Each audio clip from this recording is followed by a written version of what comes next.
Hello，大家好，歡迎大家收睇葉師傅詠春呢個節目。係喎，就嚟聖誕節咯喎，有冇諗過買啲咩禮物俾小朋友呢？都唔應該咁樣講，因為呢，我都仲記得嘅。以前呢，父母去到聖誕節嘅時候呢，就會買啲聖誕禮物俾小朋友。去到今時今日呢，通常父母都會問小朋友：你想要啲咩啊？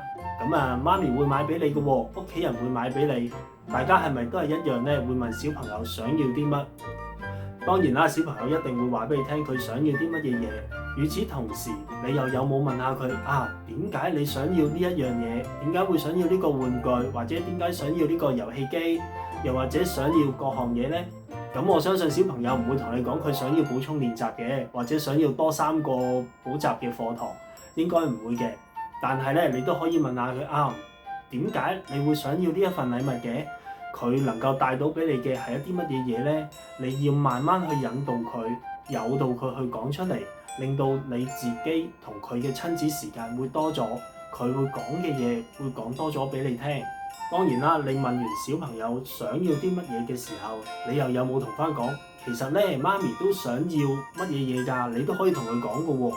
因為喺呢個聖誕節有咁多日嘅假期，咁多日嘅時間呢，原來呢一個都係好好嘅親子活動時間嚟嘅。你哋又有冇試過呢？或者你可以同佢講：喂，其實咧，媽咪想同你咧做一份畫，想做一幅聖誕嘅畫作，或者 DIY 一個 3D 立體嘅聖誕樹，攞翻屋企應該要有嘅嘢出嚟，可以同佢一齊親子做出嚟嘅。到最後記得件作品出咗嚟之後咧，同佢一齊打卡，一齊放上 social media。呢個好處係咩？